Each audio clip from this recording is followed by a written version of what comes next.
ભગવા પહેરીને પણ જો તમને આટલી ભૂખ હોય ગાદીની, આટલી ભૂખ હોય પ્રસિદ્ધિની, આટલી ભૂખ હોય સંપત્તિની, આટલી ભૂખ હોય તમારે પાવરની, તો એ ભગવા લુગડા તમે લજવા કહેવાય, પહેરા ન કહેવાય. કોઈ બેન દીકરીને આબરૂ લૂંટે છે ત્યાં સુધી તો તમારું સૈવત્વ કે તમારું સાધુત્વ જો જાગતું ન હોય તો ધૂળ પડી. હું તો કોઈ એવી સાધુત્વમાં તમારી પૂંછડી ઉપર ગિરીશ કોટેચાએ પગ મૂક્યો ને તમે ભડકા એટલે હવે ગિરીશ કોટેચા હરામી અટાઉથી ગિરીશ કોટેચા હોનાનો હતો. આ તથાકથિત સાધુત્વને, તથાકથિત સાધનાને, તથાકથિત સંન્યાસને એને કાટ લાગવાનો શરૂ થયો છે, કળી કાળનો કાટ. નમસ્કાર, હું છું ભૂમિ જાની અને આપ જોઈ રહ્યા છો સત્યાર્થ મંથન. મારે આજે વાત કરવી છે વરિષ્ઠ પત્રકાર જગદીશ મહેતા સાથે. ખાસ કરીને અત્યારે ગુજરાતની અંદર કોઈ ટોપ ઓફ ધી ટાઉન હોય તો તે છે જુનાગઢ નો સાધુ સંતનો જે વિવાદ છે, જગ્યાને લઈને જે વિવાદ છે, અને સાથે કહેવાય કે એક પ્રકારે વેશ સાધુનો છે પરંતુ તન અને મન એ મેલા થઈ ચૂક્યા છે. અને ગુજરાતની જનતા અને જે સનાતન ધર્મમાં વિશ્વાસ કરે છે તેઓના મન પર હવે ક્યાંક ડગમગવા લાગ્યા છે. આ પ્રકારની પરિસ્થિતિ છે અને સાહેબ છેલ્લા 15 દિવસ ત્યાં સતત આ મુદ્દાને લઈને કામ કરી રહ્યા છે, એટલે એ મુદ્દે તેમની સાથે વાત કરવી છે. સાહેબ, આ ચર્ચાની અંદર આપનું સ્વાગત છે. જી નમસ્કાર. સાધુ સંતોના મન મેલા છે અને બીજી બાજુ વેશ તેમને ભગવો ધારણ કર્યો છે. જનતા લોકો એવું સમજી રહી છે કે આ લોકો સાધુ છે પરંતુ ખરા અર્થમાં જમીન પચાવી છે અને અલગ અલગ બીજા કહેવાય ને કે કામો કરવા છે જે સંત કે સાધુને ના શોભે, અને આપે તેને ઉજાગર કર્યો છે. જુઓ, આ તો આપણી ફરજ હતી ને કરીએ છીએ આપણે, હજી કરવાના. પણ આપે જેમ કીધું એમ કે એના મન જુદા છે ને તન જુદા છે. મન મેલા તન ઉજળા ને બગલા કપટી અંગ, એના કરતા એથી તો કાગા ભલા જેના તન મન એક જ રંગ.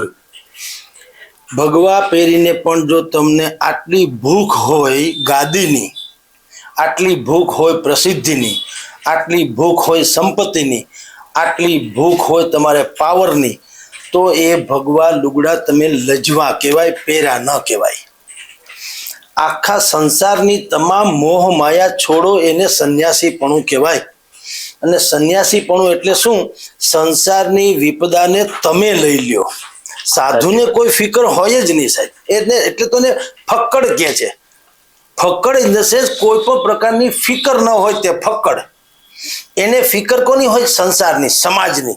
મારા ને તમારા દરિદ્રતા, મારીને તમારા દુઃખ, એને આપણે વ્યક્ત કરીએ જે તે સંતની સાથે. એટલે સંત શું કરે? એમાં કઈ રાસાયણિક કે વૈજ્ઞાનિક પ્રક્રિયા નથી. એ ઈશ્વરને આરાધના કરે કે ભાઈ મારા જે ભાવિક છે માની લ્યો, એને તમે કોઈ પણ હિસાબે એનું ભલું થાય એવું કરો. અને એની જે એના પાપ હોય કે જે, કારણ કે કર્મનો સિદ્ધાંત તો બધાને લાગુ પડે. માની લ્યો કે ફલાણાભાઈના કઈ પાપના આધારે કે કર્મના આધારે એને કઈક પીડા ભોગવન થતી હોય તો એ કામ કરો, એ કર્મના આધારે પીડા છે મને આપી દો, એનું નામ સાધુ. એ પીડા મને આપો પણ આને છોડાવો. આવી ઈશ્વરને આરાધના કરે, જેને દૂત કહી શકાય. રાજદૂત હોય છે એકબીજા દેશની વચ્ચે. રાજદૂતનું કામ શું હોય? આપણી વાત ત્યાં ને ત્યાંની વાત અહીંયા સુલહ રીતે કરે. તે રામચંદ્ર ભગવાનજીએ રાજદૂત તરીકે પવનપુત્ર હનુમાનજીને મોકલ્યા હતા, સંવાદ માટે જ મોકલ્યા હતા. સંઘર્ષ તો પછી થયો. રાજદૂતોનું કામ એ જ હોય છે, કોઈ હિસાબે સરળતાથી કંઈક જો ઉકેલ આવી જતો હોય તો સંઘર્ષ ટાળી શકાય. હનુમાનજી એ જ રાવણને કીધું હતું કે ભાઈ આ તમે ટાળો સંઘર્ષ, આ તો દીવાથી દેવ છે. ન ટળ્યું ને આપણે જાણીએ લંકા સળગી ગઈ. અત્યારે તમે જેની વાત કરો છો મહેશગીરી બાપુજીની, કે એણે દુનિયાભરનું આ બધું સંસાર બંસાર વગેરે ત્યાગી અને સંન્યાસ લીધો. ત્યાર પછી જુનાગઢની જેટલી પણ પતિત પાવન જગ્યા છે એ ભૂતનાથથી શરૂ કરો તો આખો એક રૂટ છે, તીર્થ રૂટ. એ આખા તીર્થ રૂટ ઉપર એણે અત્યારે પ્રભાવ જમાવવાની કોશિશ કરી છે. ફ્રોમ ભૂતનાથથી તમે શરૂ કરો, ભૂતનાથથી તમે થોડુંક આગળ જાઓ તો દામોકુંડ આવે છે, દામાકુંડથી તમે આગળ જાઓ તો ભવનાથ મંદિર આવે છે, એનાથી તમે થોડોક આગળ જાઓ ભવનાથ મંદિરથી તો આ જે નવા પીર બાપા, જૂના પીર બાપા કે મોટા પીર બાપા કે નાના પીર બાપા એની એક જગ્યા આવે છે. એનાથી તમે આગળ જાઓ તો દત્તાત્રેયની ટૂંચ આવે છે. આમ તમે આખો રૂટ જો તમે ગિરનારનો જુઓ તો જે મેઇન તીર્થ રૂટ જે છે એ તીર્થ રૂટ ઉપરના તમામ ધર્મ સ્થાનકો ઉપર એન કેન પ્રકારે મહેશગીરી બાપુનો પ્રભાવ છે, એનો હોદ્દો છે, એને પચાવી પાડ્યું છે, યા તો એ ગાદી બની બેઠા છે. જે કોઈ છે તો એના જ માણસો છે, બીજા કોઈના નહીં. એટલે આ તો શું થયું, સોરઠી ધર્મની પરંપરા જે છે, સોરઠી સંતોની પરંપરા છે, એને ગિરનારમાંથી ખદેડી અને તેઓ શ્રી ભલે નહીતર સાધુને આપણે કોઈ એમ નથી કહેતા કે તમે પર્ટિક્યુલરલી રાજ્યના જ હોવા જોઈએ, એવું જરૂરી નથી. સંત મહાત્મા હોય તો જુદી, જો વાઢી તો આપણે કહીએ છીએ ને, ખૂંદી તો ધરતી ખમે ને વાઢી ખમે વનરાય, વેણ કવેણ તો સંત ખમે જેમ શાયરા નીર સમાય. તમામ નદીઓ જેમ દરિયાને મળે દરિયો ન છલકાય, એમ સંત મહંત તો કોઈ પણ રાજ્યના હોય તો વેલકમ છે. આપણે ત્યાં રણછોડદાસજી બાપુથી માંડીને હરિચરણદાસજી બાપુ ગોંડલ રાજકોટમાં થઈ જ ગયા છે. ડોંગરે મહારાજજી ક્યાં રાજકોટ કે સૌરાષ્ટ્રના હતા? માલસર આશ્રમ પાસે, આપણે નર્મદાના કાંઠે માલસર આશ્રમ છે, ત્યાં એનું સમાધિ સ્થાન છે. તો એમ આપણે નથી કહેતા કે અહીંયા એનું સરનામું અહીંનું હોવું જોઈએ, કારણ કે મતદાર તરીકેની એંગલથી નથી જોતા, પણ તમારો ઈરાદો તો શુભ હોવો જોઈએ. તમે અહીંયા આવીને સોરઠી પરંપરાના સંતોને ખદેડીને તમે પ્રત્યેક ગાદી 1 by 1 તમે ગાદી પચાવવા કરો તો શંકા ઉપજવાને સ્થાન છે. તમને જ બધાય શું કામ વિવાદ નડે છે? ત્યાં તો 130 જેટલા આશ્રમો છે ગિરનારમાં, અને 130 જેટલા આશ્રમમાંથી ખરેખર તમે જેને કહી શકાય, જેને અખંડ ધૂણાવાળા કહેવાય, જેનું પવિત્ર ધૂપેલિયું કહી શકાય, ચૈતન્ય ભૂમિના જે સાક્ષી કહી શકાય, એવા તો 30 થી 32 જ છે. બાકી બધા જે છે એ કહેવાતા આશ્રમો છે. આશ્રમોના નામે ત્યાં નકરા તમે જુઓ તો જાકમ જોળ છે, પૈસાની રેલમ છેલ છે, ગેસ્ટ હાઉસ થઈ ગયા છે, VVIP થઈ ગયા છે, ત્યાં દારૂ, ડ્રગ્સ, ગાંજો, ચરસ એ બધું પીવાઈ રહ્યું છે, ન થવાના તમામ કામ થઈ રહ્યા છે. અને આ બધું બધા જાણે. હું તો કાલે કે પ્રમ દિવસે કે આપણે નજીકના ભવિષ્યમાં આની ખણખોદ કરી એટલે આપણને 5% વધુ ખબર પડી, પણ જ્યાં જે લોકો બેઠા છે એને આની ખબર ન હોય એવું તો બને નહીં. આમ તો ત્રિકાળ જ્ઞાની હોવાની વાતો કરે છે. મને ને તમને મારું ફ્યુચર બતાવી દે, તમને તમારું ભવિષ્ય બતાવી દે અને સુધારી દે, એવો દાવો કરનારા લોકોને જો બાજુના આશ્રમમાં શું ચાલે ખબર ન હોય, એ માનવાને કોઈ કારણ નથી. એનો અર્થ એમ છે કે તેરી બી ચૂપ મેરી બી ચૂપ.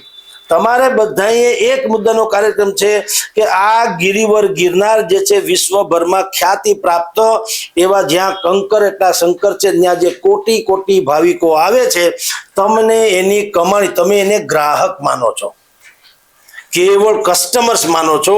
એની બધી જ કમાણી અમને મુબારક, અને અમારે ખોટે ખોટા આશીર્વાદ, ખોટે ખોટી ચમત્કાર, ખોટે ખોટી વાતો. બાપુ તો 150 વર્ષ જૂના છે, 200 વર્ષ જૂના છે. બાપુ નાવા ઉતરે છે, અડધા બહાર આવે, બાકી ક્યાં જાય રાજા રામ જાણે. ભલા માણસ, આટલા મોટા તમે ચમત્કારિક સાધુઓ જો ત્યાં બિરાજમાન હોય, દાખલા તરીકે, તો દાતારની ટૂંચ ઉપર એક કોળી સમાજની દીકરી ઉપર યોનાચાર્યોની હત્યા થઈ, ત્યારે આ કહેવાતા કંકર એટલે શંકર તો એ સાધુ ક્યાં ગયા હતા?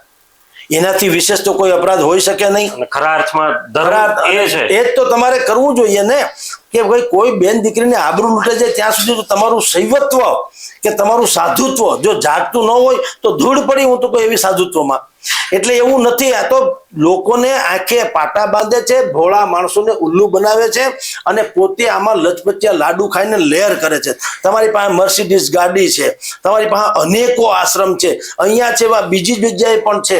તમારા આશ્રમો ભવ્યાતિ ભવ્ય છે. તમને આરબ અમીરાતના શેખ સમુદાયની જે કિંગ છે એમાં જોવા ન મળે એવું રાસ રસીલામાં તમે રમો છો. તમારા સેવકોમાં, તમારા અલગ અલગ અલગ શહેરોમાં મોટા મોટા કન્સ્ટ્રક્શનથી માંડીને વ્યવસાયોમાં કરોડો રૂપિયા તમારા ફરે છે. તમારા રૂપિયામાંથી કોકે વ્યાજ ખાય છે, તમે કદાચિત ખાતા હશો. તો આ તો આને સાધુતાને કોઈ લાગતું વળગતું નથી. ત્યાગ તો કઈ દેખાતો આમાં ક્યાંય કદાચ ત્યાગ બિલકુલ. અને તમે ગાદી હડપવા માટે થઈને દુનિયાભરના પ્રપંચો કરો છો, એનો અર્થ એમ છે કે તમે પૂર્ણતઃ સાધુત્વને પામ્યા નથી. તમે કેવળ ભગવા લુગડા જ પહેર્યા છે, બાકી તો તમારું અમારા કરતા વધુ ખતરનાક ને ખરાબ તમારી માનસિકતા છે. એટલે આ બધી ડખે ચડેલી વાતો છે, અને એ ધીરે ધીરે ઉજાગર થઈ રહી છે. આપણો ધર્મ છે અખબારી ધર્મ, જેમ એનો ધર્મ જે છે એ સનાતન ધર્મ હોવો જોઈએ, ખેર નથી અપનાવતા. આપણો કમસે કમ ધર્મ છે અખબારી ધર્મ.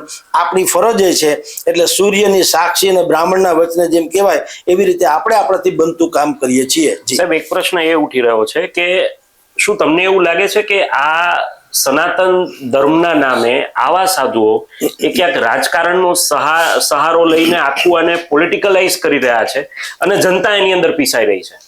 જો રાજકારણ તો એવું છે, તમામ ક્ષેત્રમાં અત્યારે હાથ છે રાજકારણીઓના ઉપર હોવાના, કારણ કે એ પોલિસી મેકર્સ છે.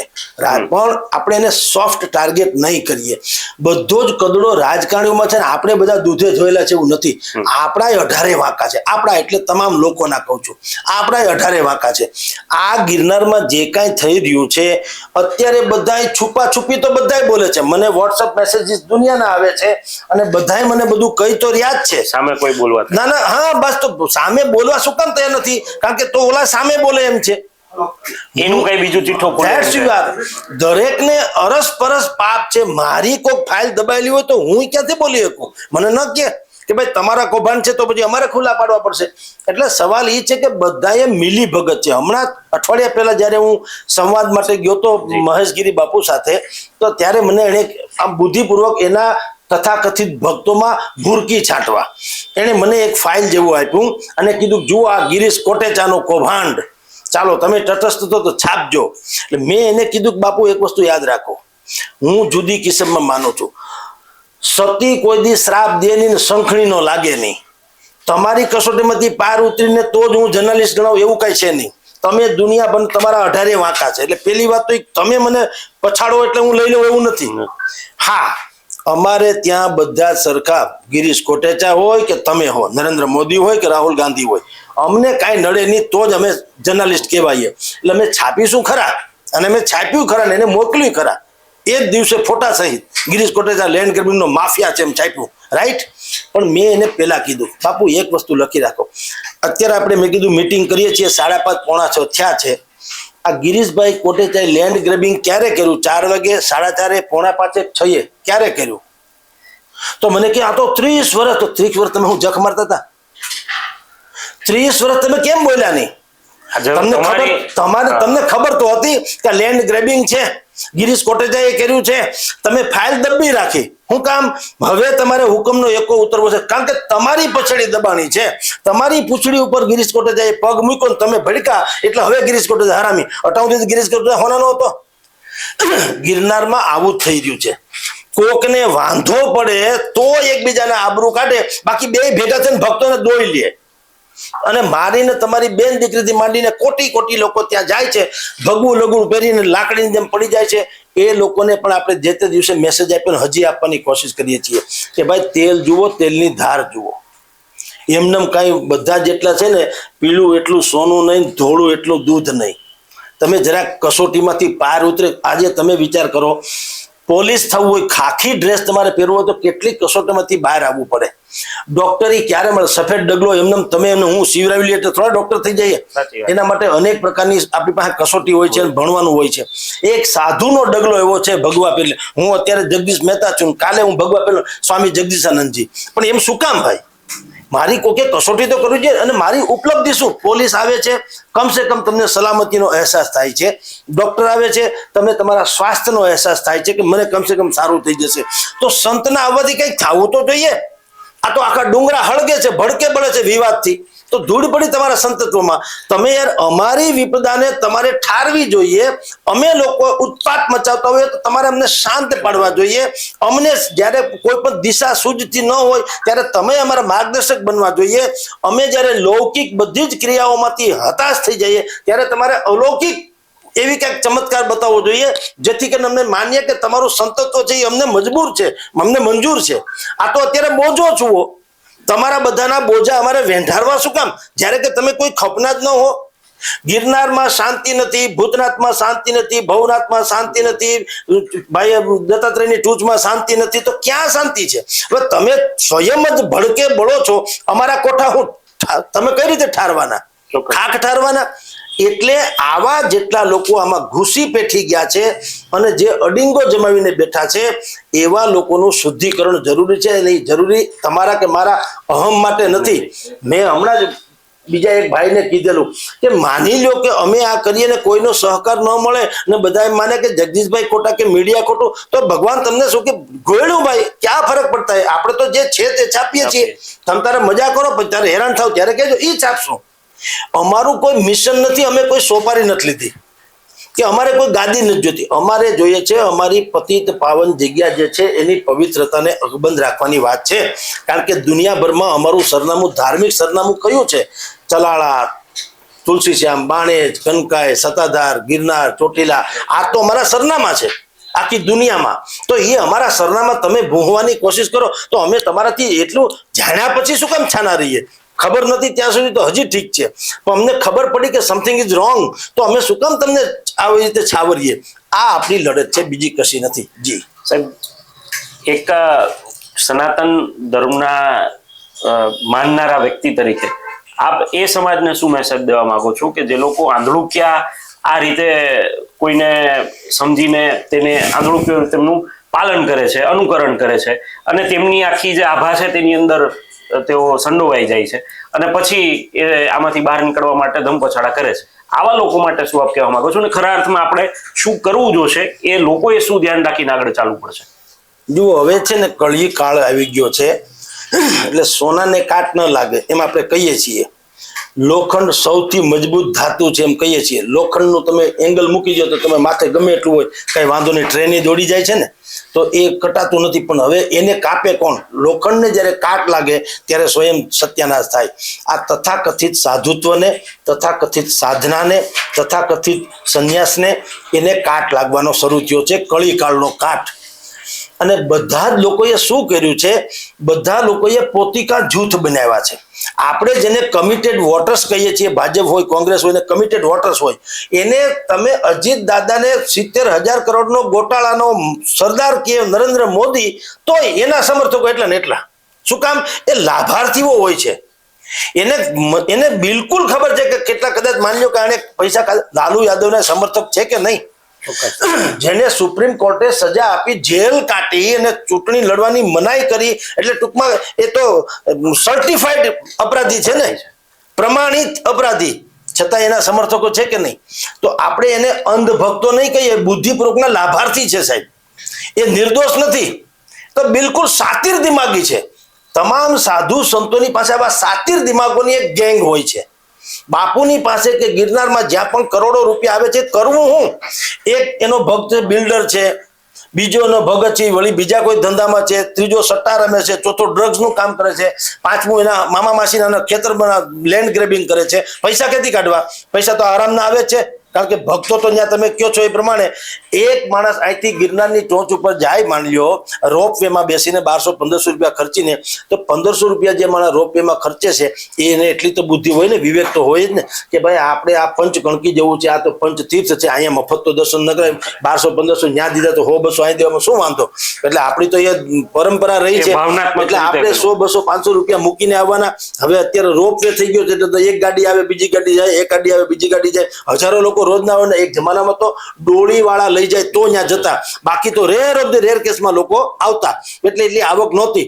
હવે તો વાત થઈ ગઈ પૂરી. મેં કીધું લોટ આખો ઝુમખા મોઢે લોકો આવે છે ભાવિકો, તો ત્યાં પૈસા તો મૂકે છે. એ પૈસાનું તો કોઈ બીજું તો ભગવાન દયા, રામ જાણે શું થાય છે. ચેરિટી કમિશનર ને આપણે વાતો બધી છે, CAB અને બધું ઉલટા બનાવે છે, વાસ્તવમાં કઈ છે નહીં. તો એ કરોડો રૂપિયાનું કરવું શું? એટલે એના કમિટેડ વોટર્સની જેમ કમિટેડ ભક્તો હોય, માથા ભારે, એના બિલ્ડરને સોંપે, એના પ્રોજેક્ટમાં રોકે, કોઈ જમીન પચાવી પાડે, કોઈ બીજામાં વાપરે, કોઈ મેં કીધું ડ્રગ્સ લઈ આવે, કોઈ ચરસ લઈ આવે, કોઈ ગાંજા લઈ આવે, કોઈ ગુંડાગીરીમાં કામ લાગે, કોઈક માણસ આવીને કંઈક હોહા કરતું, કોઈ પોલીસને હપ્તા ખવડાવે.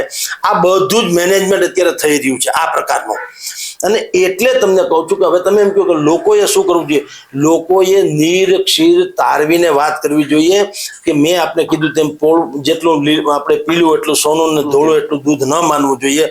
તમે પેલી કરો દર્શન, ખેર તમને ખબર નથી કારણ કે એમાં કઈ દેખાતું તો છે નહીં, કે સ્ક્રીનિંગ નથી, કે કોઈ જાતની વ્યવસ્થા નથી કે આ માણસની ભીતરમાં શું છે. પણ તો તમે ઓળઘોળ શું કામ થઈ જાવ છો? તમે દર્શન, હા બાપુ જય માતાજી, જય માતાજી. આપણે અહીંયા બજારમાં તમે હાલતા જાઓ છો, તમને ગુડ મોર્નિંગના મેસેજ કેટલાય મોકલા, આપણે સામે કહી good morning send to you, વાત થઈ ગઈ પૂરી. કોણ છે તમે મને લખો, મારો જન્મદિવસ, હું કહું ભગવાન તમને સુખી રાખે. મારે ક્યાં, મારે તમારી યાર દીકરી દેવી લેવી હોય તો હું તમારી કુંડળી તપાસું ને, બાકી તો ખેર. એમ ભક્તોએ પણ એવું કરવું જોઈએ જ્યારે તમારી આરદા એટલે તમારો આર્તનાદ, તમારી વ્યથા, તમારા પીડા જ્યારે તમારે કોઈને સમર્પિત કરવી હોય અથવા તો એના આગળ તમારે કેવું હોય ત્યારે તમારે પેલા જાત તપાસ કરી લેવી જોઈએ, બાકી જાતને હોમી દેવી ના જોઈએ. નિરીક્ષિત તારવતા શીખો. બાપુ તમને આકર્ષવાની કોશિશ કરે તો સમજવું એમાં કઈ ખામી છે. તમે ગધેથડના બાપુ લાલ બાપુ છે, તમે જુઓ 50 વર્ષની એની 60 વર્ષની આ સાધનાની આવરદમાં 50 વર્ષની ધરતીની ભીતર રહ્યા છે. તપ એટલો કર્યો છે. એની ગાયત્રી મંત્રનું અનુષ્ઠાન કર્યું, વૈજ્ઞાનિક રીતે પરીક્ષણ થયેલી વાત છે. ગાયત્રી મંત્ર જે છે એમાં ઉર્જા છે, તો એનું અનુષ્ઠાન એને કર્યું. 50 વર્ષ ધરતીની ભીતરમાં રહેવાનું, જ્યાં કેવળ એક નાની કઈ બારી જેવું એમાંથી એને કંઈક જે કંઈ ખાવા પીવાનું જોતું એ આપી દે, એથી વિશેષ બીજું કાંઈ નહીં. તો એ માણસની સાધના કેવી કહેવાય? 50 વર્ષ એને જગતની બહાર ક્યાંય નીકળવું નહીં, કે જેવી તેવી વાત છે. તમે તમારી જાતની યારે એકાંતમાં વાત તો કરી લેજો એટલે ખબર પડે. તમારો મોબાઈલ 10 મિનિટ બંધ થઈ જાય તમે ઘાંઘા થઈ જાઓ છો. આ જે લોકો સાંભળે એને પૂછો, તમારો મોબાઈલ 10 મિનિટ બંધ થઈ જાય તમે ઘાંઘા થઈ જાઓ છો, તો આખું વિશ્વ બંધ થઈ ગયું માની લ્યો. પણ ઈ પરમ સાધક છે, એને કાંઈ નડતું નથી, કારણ કે તો આત્મા સાથે સંવાદ કરે છે. આત્માની યારે સંવાદ કરે એ પરમાત્મા વયો જાય. એટલે આ લોકો જે છે ચંડાળ ટોળકીઓ કહું કે આખી ગેંગ કહું છું, ગિરનારમાં જે અડીબમ બધા બેઠા છે, ભક્તોએ આંધળા ભીત થવાની જરૂર નથી. તમે તમારે 68 તીર્થનું પુણ્ય જોતું તમારા માવતરના ચરણોમાં છે.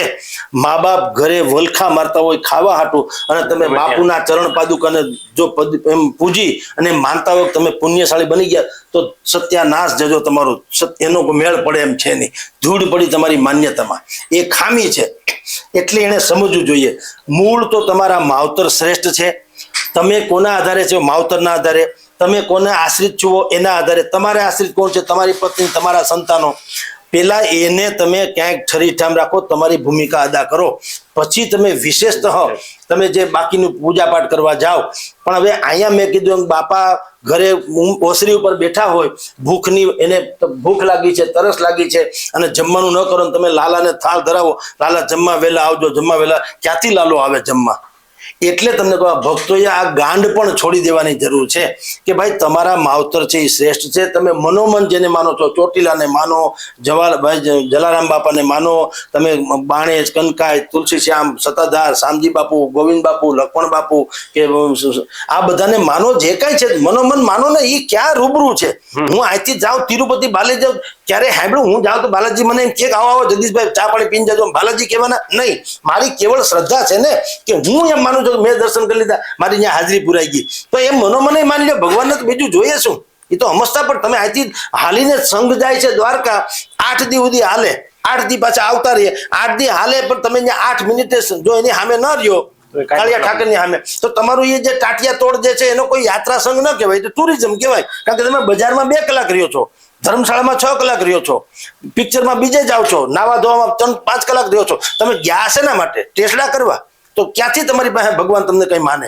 તમે 8 દી સુધી હાલીને ટાટિયા તોડીને માની લો કે ત્યાં જતા હો, તો કમસે કમ ત્યાં ટીવીમાં તો બતાવે છે. તમને લાઈનમાં કદાચ તમે ઊભા ન રહી શકો, તો ત્યાં બહાર ટીવીમાં તો ભગવાન તો એ જ છે ને. કૃષ્ણ તો હમણાં તમારા ઘરમાં, જો ત્યાં દ્વારકામાં જે કૃષ્ણ હોય ને તમારા ઘરમાં કોઈ ન હોય તો કાઢો ગોખલામાંથી બહાર, લુગડા ભરી દો. બધે એ જ છે ભાઈ સાહેબ. માનો તો ગંગા માની, તબે તપાની. તો જે લોકો આવી રીતે તથાકથિત રીતે સાધુને, લાંબી જટાવાળાને, સીતારામ બાપુને, રાધેશ્યામ બાપુ નામ રાખીને ફરતા હોય, એની જાંચ તપાસ કર્યા વગર જે પોતાની જાતને હોમી દે છે, પોતાની પીડા વ્યક્ત કરી દે છે, મને મનોમને માની લે છે કે તમે જ મારા ઉદ્ધારક છો, એ લોકોનું કોઈ ભવિષ્ય નથી.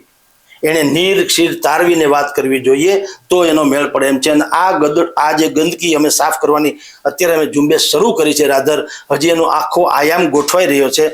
જો એને આ વાત સત્ય લાગતી હોય તો કમસે કમ એ સત્યની વાતમાં એને આહુતિ આપવી જોઈએ, કમસે કમ સમર્થન આપવું જોઈએ. ચોક્કસથી સાહેબ, અમારી સાથે જોડાયા બદલ આપનો આભાર. તો આ હતા વરિષ્ઠ પત્રકાર જગદીશ મહેતા, કે જેમને જુનાગઢની આ પાવન ભૂમિની અંદર ગરવા ગિરનારની જે અત્યારની પરિસ્થિતિ છે, અને જે રીતે ગિરનારની અંદર અલગ અલગ જગ્યાઓને હડપવાનો એક પ્રયત્ન કરવામાં આવી રહ્યો છે કથાકથિત સંતો દ્વારા, સાધુ દ્વારા, તેને તેઓ ખરા અર્થમાં ઉજાગર કરી રહ્યા છે. અને આવી જ રીતે અલગ અલગ મુદ્દાઓ પર ફરીથી આપણે વાત કરતા રહીશું. ત્યાં સુધી મને રજા આપો. નમસ્કાર. સત્યાર્થ મંથનની યુટ્યુબ ચેનલ સબસ્ક્રાઇબ કરવાનું અને બેલ આઇકોન પ્રેસ કરવાનું, સાથે જ સત્યાર્થ મંથનનું ફેસબુક પેજ લાઇક અને ફોલો કરવાનું, અને ઇન્સ્ટાગ્રામ પેજ સાથે જોડાવાનું પણ આપ ચૂકશો નહીં. અત્યારે બસ આટલું જ. મને આપશો રજા. આપ જોડાયેલા રહો સત્યાર્થ મંથન સાથે. નમસ્કાર.